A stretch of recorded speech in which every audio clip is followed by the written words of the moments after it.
Ewan ko nga kung ginawa ito ni Marcos Sr. noon Ang alam ko, dinisolve yung during the martial law, tinanggal ang buong Senado at ang Congress.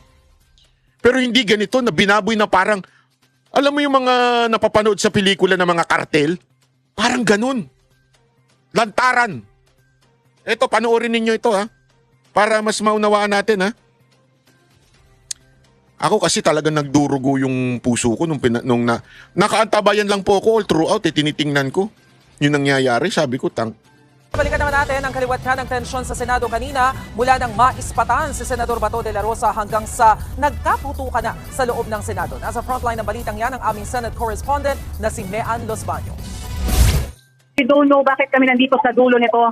Hindi ko alam hindi ko alam na meron palang... Ay! Oh my God! Oh my God! May nagpaputok! Oh my God! Oh my God! Hoy, Mean!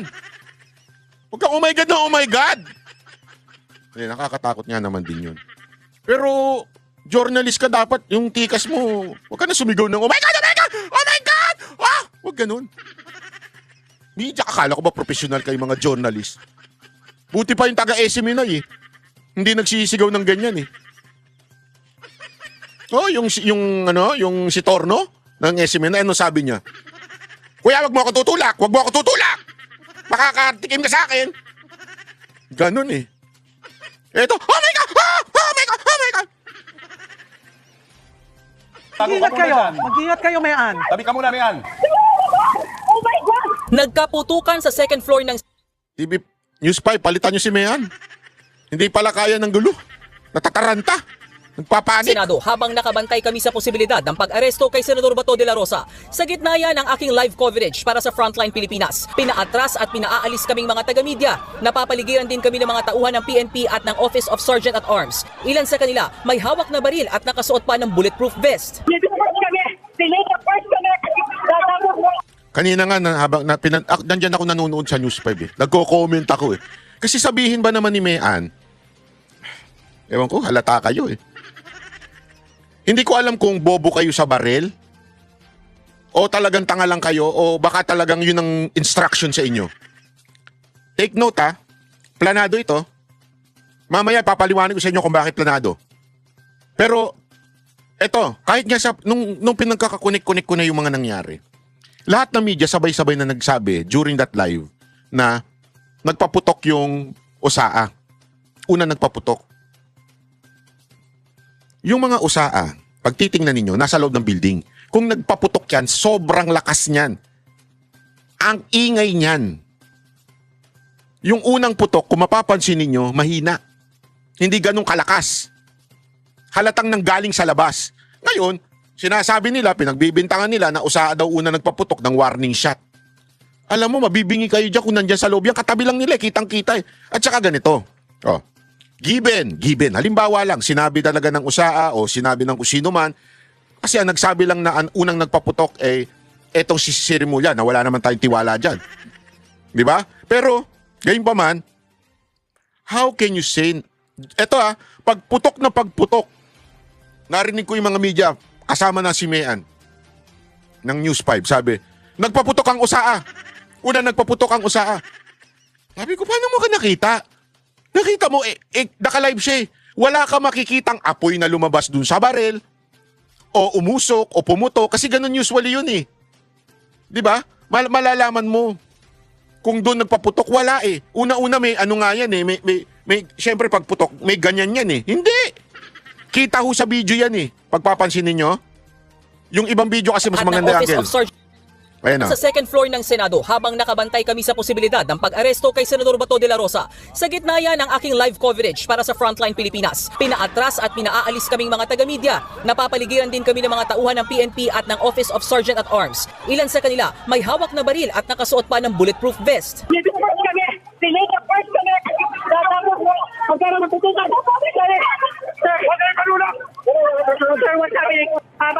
At saka pansinin ninyo, yung mga tao na nandito hindi stress, yung mga pulis at saka yung mga OSAA, security, pinapaalis lang yung media. Ibig sabihin, yung putok nang gagaling sa labas. Hindi nang gagaling sa loob. Kasi kung nang gagaling sa loob yan, ang lakas niyan, magyuyukuan yan. Ganun yan. Naghihintay kami. ay nagkaroon ng putukan kung saan nakita ng una nagpaputok. Okay, kayo lang! Okay! At, oh my God! Kuya, what's happening? Hanggang sa maya-maya, narinig ulit namin ang putok ng baril. Oh my God, Senator Junior! Nagkakatutukan dito!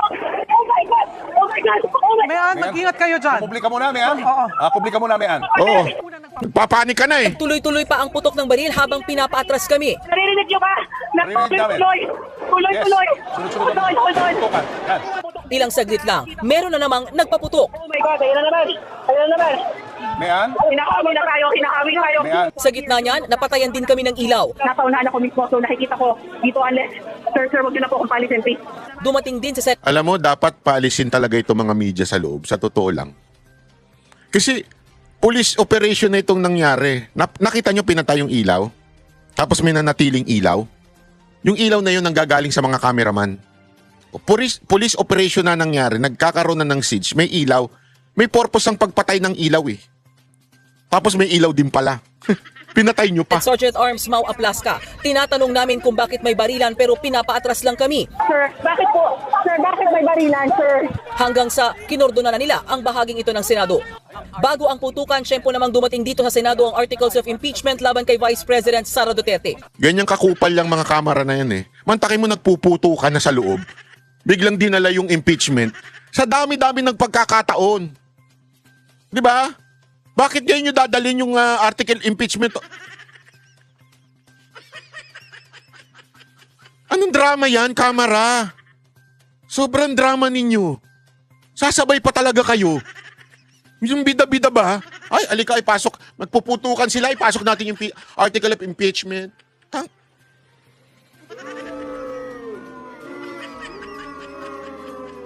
Hindi kami tumigil sa kakatanong kung sino ang nagpaputok hanggang sa makapanayam namin si Senate Secretary Dong Mendoza. Perceived NBI agents daw ang nakapasok sa Senado. Again, sir, sino yung naging kaputukan ng ating mga operatiba? Nakita kasi perceive pa lang ha. Wala namang confirmation na perceive NBI agents. Okay. Saan ang galing yung NBI agents, sir? Saan? Sa uniform. Kanilang pumasok, kanilang pumasok mula sa likod. Pumasok galing sa kapitbahay. Ito ba yung nagde-drill? Nag-retreat nila. Nagde-drill sila. May lumabas kasi na video na nagdi-drill. Okay? Although ayoko munang ilabas yon kasi unverified pa eh. Galing lang sa isang tipster daw. Eh, ayoko kasing pumato sa mga ganun eh. Until ma-verify na talagang yun. Pag nilabas mismo ng Senate yun. Pero ngayon, ayoko muna kasing gamitin at i-play dito yun kasi wala pang confirmation mula sa Senate. Tipster lang daw yun. Baka mamaya, alam mo naman ng mga gago, mahilig sila magpain tapos magpe-fake news sasabihin. Kaya ingat muna ako dyan. Nauna silang magpaputok, sir. Bago yan, una nang nakuha na Bakit di sinama yung sinabi nung o saan na oo? Kasi tinanong ni Mayan doon eh, sabi niya, sino unang nagpaputok? Sinagot ni yun eh, sabi niya, yung mga NBI, perceive NBI. Bakit perceive? Kasi ayaw aminin ng NBI director, pero mga naka-uniforme. Tanginang yan. Sorry. Kakainis kasi. Naka-uniforme, tapos hindi NBI. Wag nyo kayang tawaging pulisya mga yan. Siguraduhin nyo muna, pakita muna ng ID. ay dinidrill na pintuan kanina sa loob ng ground floor ng Senado. Hindi pa malinaw kung anong dahilan, pero ayon kay NBI Director Melvin Matibag, wala namang daw NBI agent na pumasok sa Senado. May mga NBI agents po ba kayo na nasa loob ng Senate building? Wala po, 100% wala po. Katunayan po, kaya kasi nag-request ako na issue para makita niyo po kung nasan ako ngayon. Kaninang umaga pa po, ayan po. Meron po kami agency performance review and formulation ng catch-up plan po namin. Ang daling gawin yan. Ang daling planuhin yan. Alam mo, walang naniniwala sa'yo, Matibag. Sa totoo lang, walang naniniwala sa'yo. Ikaw lang at saka yung mga tauhan mo. Lahat po ng officers, andito po. Pero giit ni Senate President Alan Peter Cayetano, under attack ngayong gabi ang Senado. 4 na senador daw umano ang alam na magkakaroon ng tensyon. Tinawagan din daw nila si Matibag para magsumbong. What will you do, Director, kung may putukan na? Hindi ba dapat ang sagot mo, ma'am, sir, I'll go there, I'll make sure you'll help. That's what I was expecting him to say. When Senator Lauren was talking to him very calmly, I said, what are you gonna do about this? Pinuputukan kami dito. Sabi niya, hindi kami makalapit, pinalis nyo kami dyan. Sabi ko, well then do your job, make us safe, this is not good. Ma'am, huwag mo ako sigawan. Yun lang ang masasabi mo sa akin. Pinuputukan kami, sasabihin mo sa akin, huwag kitang sigawan. Oh, yari ka. Nayari ka ngayon. Hindi, alam mo ma'am, Senator Pia Cayetano, ang bastos niyan eh. Ipatawag nyo. Ipahiring ninyo tapos pagka hindi pumunta yung contempt nyo. Ewan ko kasi bakit hindi nyo ginagawa yan. Dapat asap na yan bukas din eh. Ngayon ding araw na to. Wala, hindi pala bukas kasi umaga ko to upload eh. Ngayon ding araw na to ipatawag nyo. Pag hindi pumunta, contempt nyo na. Ganun lang eh. Magantay na naman tayo, nalusubin na naman kayo, bastusin na naman kayo. Magagalit talaga ako eh. O, Banat Bay, bakit mo naman sinabi si Marcos ang mastermind? Hindi ako nagsabi. Alam mo kung sino nagsabi? O, ito, si kapatid niya mismo nagsabi. Kaya, ito, pakinggan nyo. Dito kami at yung karamihan ng mga senador nagsiakyatan para bisitahin si Bato kung okay pa rin siya. Dahil kami nagtataka at nagdatingan yung mga opisyal na kada isa, kanina, hindi sumasagot sa amin, denied to death sila. Sabi nila lahat na talagang wala silang kinalaman. Nag-umpisa sa ating PNP, dumating si John Vic Remulla, wala rin siyang kinalaman. Ganon din ang NBI, dead ma rin. Lahat sila walang alam pero putukan, tuloy-tuloy. Ganon din, kinausap pa si Presidente Bongbong, si BBM. Sabi din, hindi naman daw niya utos yun, ba't daw nagkaganon? Andito pa kami, kanina pa kami narito, pero talagang walang umaamin, walang may alam, lahat sila gulatan, hindi ko maintindihan. Nako, nagkakaputukan na dito sa inyong Senado, amoy usok na sa lahat ng sulok, hindi namin mahanap ang aming mga kapwa senador at hindi kami makapaglabasan. Ay, eto, ang sabi nila, talagang denied to death. Pero, ang sabi ng NBI agents, inutusan daw sila personally and directly ni BBM, arrest Bato at all costs, kahit sino pa ang mamatay, kahit sino pa ang madali, basta pasukuin si Bato. Ngayon din. Kaya't di na namin maintindihan. Ayan na, ang nagsabi yung kanilang, kasi meron sila daw nahuling isang MBN agent. Okay? Papakita ko dito yon. May nahuli silang NBI agent at ang sabi, inutusan daw sila mismo directly ni BBM na hulihin si Bato. At all costs. Kahit may mamatay pa. Kahit may masaktan pa. Hindi po ako nagsabi niyan, si Senator Amy. Kapatid niya nagsabi na si BBM mismo ang may kagagawan ng paglusob sa Senado ng NBI. Hindi po ako nagsabi, si Senator Amy mismo yung nagsabi. Pero syempre, si Marcos, todo din na. Totoo, mukhang wala namang nag-utos nito. Bakit nagkaroon ng Senate siege? Ayun. Ay, sorry. Hindi yan. Saan na yan? Meron yan eh.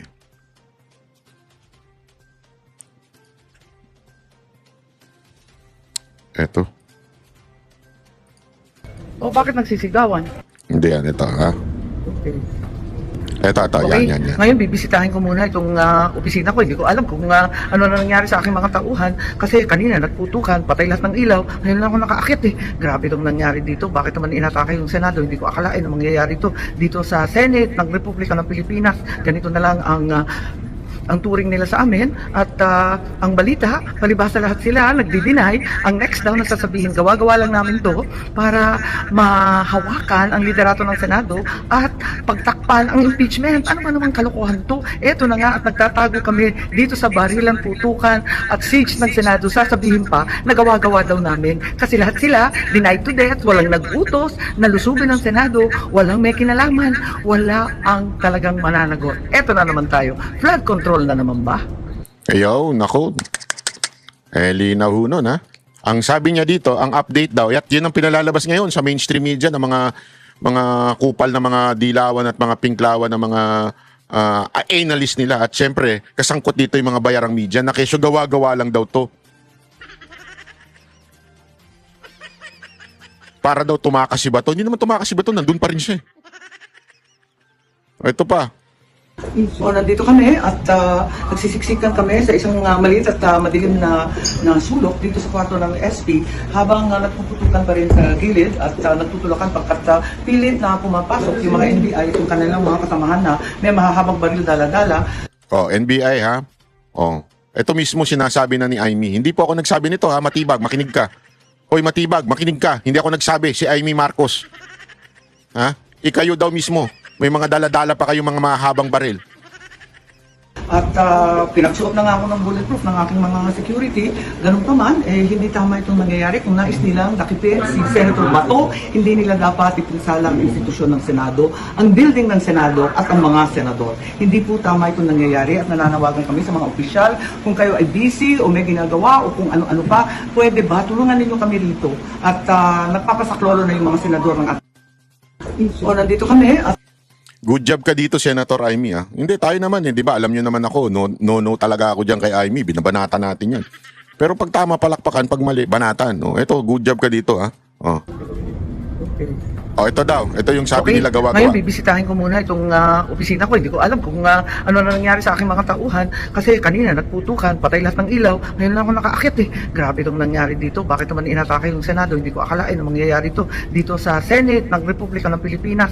Ganito na lang ang turing nila sa amin at ang balita, palibasa lahat sila nagdi-deny. Ang next daw na sasabihin, gawa-gawa lang namin to para mahawakan ang liderato ng Senado at pagtakpan ang impeachment. Ano ba namang kalokohan to? Eto na nga at nagtatago kami dito sa barilan, putukan at siege ng Senado. Sasabihin pa na gawa-gawa daw namin kasi lahat sila denied to death, walang nag-utos, nalusubin ng Senado, walang may kinalaman, wala ang talagang mananagot. Eto na naman tayo, flood control na Kaya naman. pala yung kanina, sorry. Papa, didelete ko na nga yung mga na-play na natin. Kasi napakaraming ano nito Ha? Hindi yan. Ito. Bakit nagsisigawan? Bakit nagsisigawan? Bakit bumalik na naman? Kanyari? Ba't maingay? Ha? Batal, ano? Sino nandyan? Okay. Andito nagki-clearing na yata. Sana naman matigil na at maging mapayapa na ulit dito. Kawawa naman yung usaan namin. Mga bulok yung baril, maliliit. Tapos, ayan, talagang sinagupahan itong mga walang yanton na talagang, ayan, ang ingay-ingay pa. Nakikita ninyo, ayaw magsilabasan. Nandiyan pa talaga Kaya magulo Grabe, no? Talagang lantaran yung kababuyan na ginagawa nito. Nandito tayo, nagpe-press con sila. Naku, alin ba dito ang paniniwalaan namin? Talaga naman, lahat denied to death. Sino nag-utos, nalusubin ang Senado? Lahat sila hugas kamay, lahat sila ayaw sumagot ng tawag namin ng putukan. Sa hulot-dulo nito, hindi ako magtataka kapag sinisi ang mga senador na nagpaandar, nagpasabo ng kung ano para lang lihisin ang pag-aresto ni Bato at ng impeachment. Naku, eto na naman tayo, flood control na naman.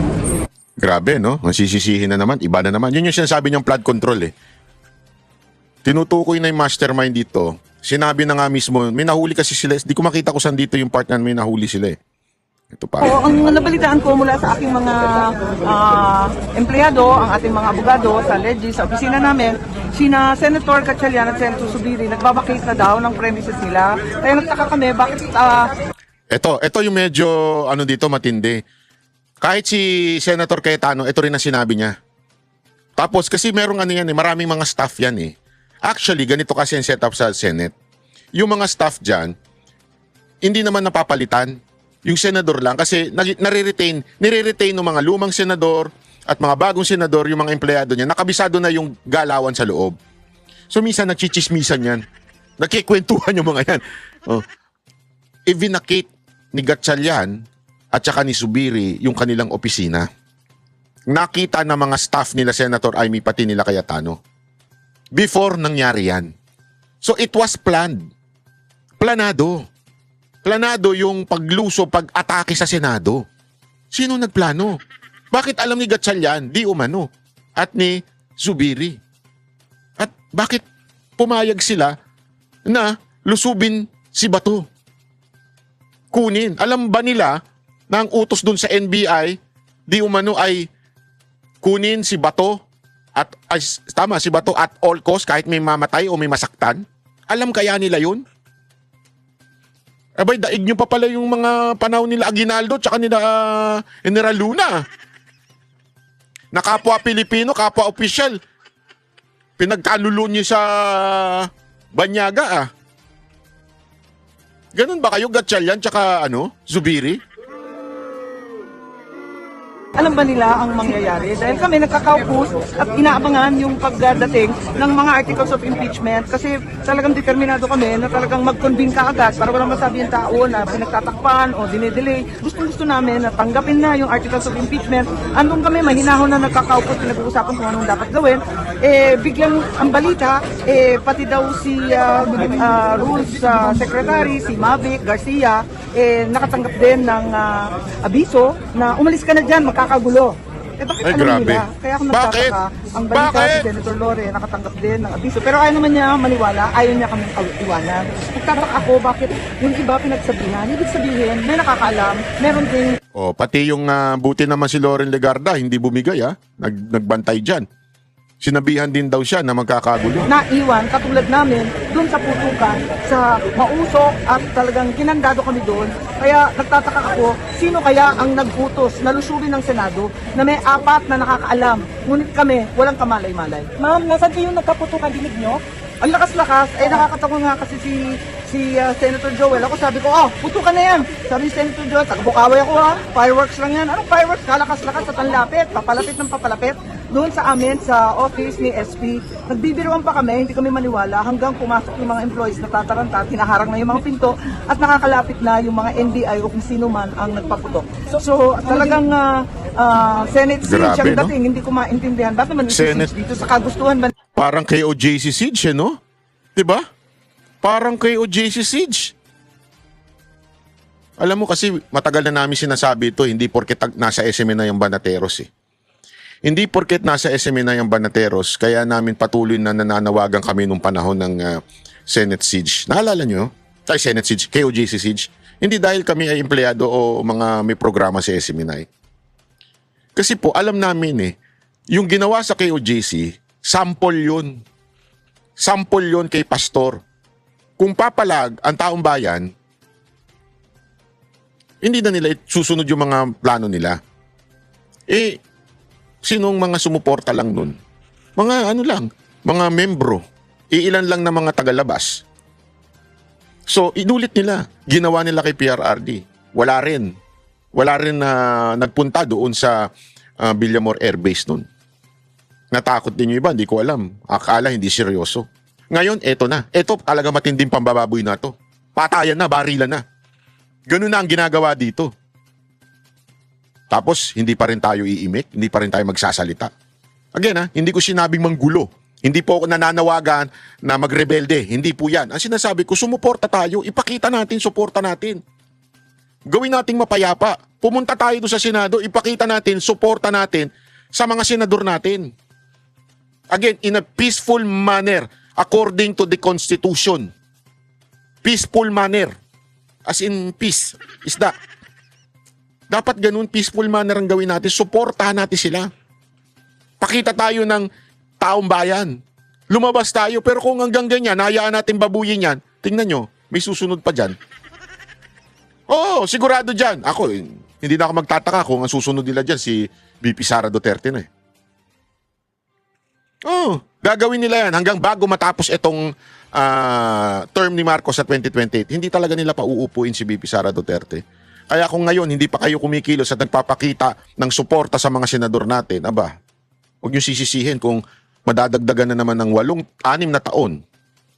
8, kasama itong 2 taong natitira. 6 na taon na naman under Marcos regime. Nila ito, maaresto si Senator Bato, dapat sumunod lang sila sa Korte Suprema. Sinabi naman ng Korte Suprema, 72 hours, may TRO na. Ano pang gusto nyo? O di kaya, walang TRO. Maghintay kayo 72 hours. Huwag naman yung ganito na sa kagustuhan, damputin si Senator Bato, talagang lulusubin ng Senado at naka-hostage lahat ng senador ng Republika. Anong naramdaman niyo? Ano rin yung putukan? Anong ginawa ninyo? Well, nagagalit ako kasi syempre mga tauhan natin, tapos mga kapwa senador, bakit may nagpapaputok dyan sa labas? Ang kaba ko rin, dahil ang security ng Senado, very basic po, wala kami mahahaba. Ang balita, yung mga NBI, nagsidatingan talagang ang lalaki ng baril. Tapos ang balita pa, may helicopter daw na umaaligid kanina. Yun nga, di nagkakakabahan na talaga lahat ng mga tao rito. Tapos pinalabas pa. Mga information po NBI, kasi dinideny po ni Director Matibag.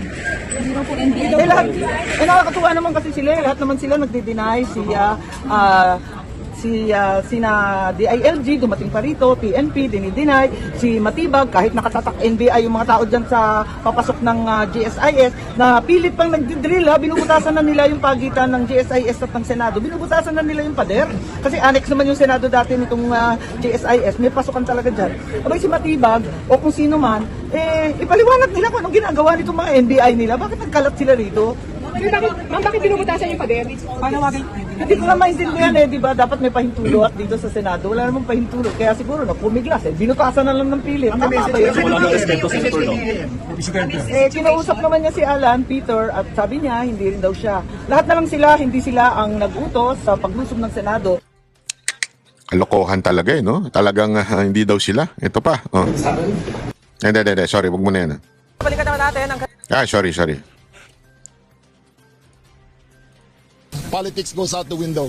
We all belong to one country and we all will lead one nation. Sorry, Andy. Ito. How many shots were fired at the briefing? Fireworks. We don't do fireworks. But I don't smoke for that. Kanina. Okay, let me get to the bottom of it. Everybody's here. Half are in the other room. Okay, let me get to that first. The president wants us. Can you point so I will one thing now. So Vince called, say the same thing, and I said, Vince, I believe you. You're my friend. I believe you, but he was saying it might be an inside whatever job. I won't name. Sabi ko lang, Vince, independent investigation, yes, but I just wanted to know when we were meeting 2 hours ago. There were some staff pulling out, and our staff here, umiikot kasi. They told our other staff and other senators, pull out may mangyayari. And even our deputy secretary, will tell you who she is, she got the same text, and she told yung kausap niya na, I can't believe we're waiting for the articles of impeachment. So I mean, if it was an inside job from our side, from the 13th, we wouldn't have been receiving. Just to make it. Naintindihan niyo sinasabi ni Senator Cayetano, yung mga staff nila nakatanggap, leave kasi magkakaroon ng ano dyan, ng gulo.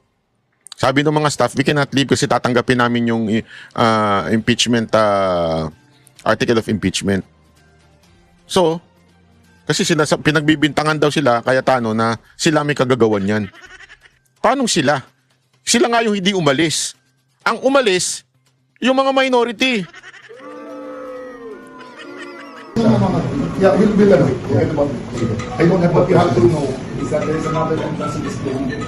Yes. And they were drilling holes from there. So, and I told Vince, if it was from us, si Mao reported to me, they're inspecting even senators from administrator na GSIS. They're inisa-isa na lang. So, this all happened, it's not kay Mao. Mao, all the administrator, I'll call me talk to him and ask why is it then it all happened.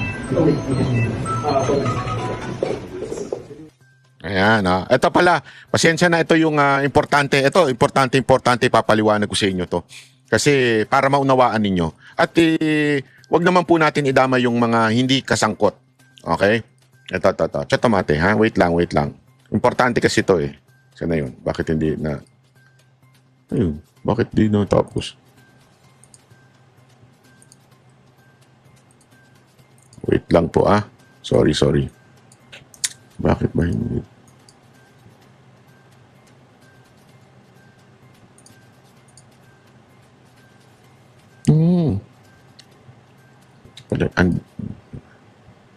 Ito. Kakagulo pa rin kami rito. Importante Kasi ang ito. balita, may nahuli na isang NBI na confidential agent. Ito. Okay. Kakagulo pa rin kami rito kasi ang balita, may nahuli na isang NBI na CA, confidential agent, na binalikan yung kanyang tactical bag na siyang naiwan dito sa hagdan ng second floor kung saan nagmula yung pupukan. Ngayon, yung tao na nahuli, pinangalanan yung NBI boss niya, si Attorney Bomediano ng NBI Transnational Crime. Kung sino man siya daw yung nag-order sa kanila na lusubin yung Senado at takipin si Senator Bato. Ano man ang mangyari, sino man ang masaktan. Kaya eto nga, Attorney Bomediano, kung sino ka man, sana ipaliwanag mo kung paano ito nangyari na sinugod, linusob ang Senado at nagkaputukan sa amin dito sa mga senador ng ating Republika. Hindi ito dapat nangyayari sa Pilipinas, higit sa lahat sa institusyon ng Senado. Ayan, ipaliwanag ko lang ho sa inyo para maunawaan ho ninyo ha. Ano po ba yung CA? CA po, yan po yung confidential agent dalawang klase ng agent sa NBI. Yung tinatawag na talagang agent, yung organic. Ibig sabihin ng organic, pag sinabi mo kasing agent talaga, kailangan either abogado yan o ano ba isa pang requirement? It's either abogado or yung CPA ba yun? Tama ba yun? Oo, basta. Ibig sabihin, meron talagang professionalism. Hindi ito yung mga tao-tao sa kanto, malaki katawan, dating bouncer, tapos ginawa mo ng agent. Hindi ho ito yon. Ito yung mga abogado. Tsaka ano talaga ito, mga matitindi ho ito na tao. Sila ho yung mga career officer. Ang ibig ko sabihin, wala silang pakialam kung sinong pangulo. Although, syempre, hindi sila susuway, pero hindi naman sila sip-sip katulad ng iba. Etong mga CA na to, ito yung kinukuha ng mga tinalaga na mga direktor. Yung mga NBI director, allowed sila magpasok ng mga tauhan nila na kahit hindi lawyer. Nagigets nyo? Sa madaling salita, ito yung mga gangster. So tama yung hinala natin na yung mga pumasok dyan, malamang sa malamang, alam niyo yung mga malalaki katawan na mga nasa video nung pinlay natin kahapon, malamang CA yung mga yun, mga hindi organic yun. Hindi naman mga mukhang abogado yun eh. Merong iba doon na mukhang abogado. Yung nakasalamin, yung medyo may katandaan na. Yan o yung mga talagang agent. Pero yung iba, yung ang tawag nila doon, mga tirador, mga CA yan. Wala nga sahod yan eh. Binibigyan lang ng allowance yan ng director, galing yan sa confidential funds ng director, intelligence fund, kukuha sila ng mga CA. O, halika, CA ka, o bigyan ka ng tsapa, o tsapa-tsapahan mo. Yan yung mga mayayabang sa kalsada. Asahan mo merong yung tsapa niya naka-display. Asahan mo merong NBI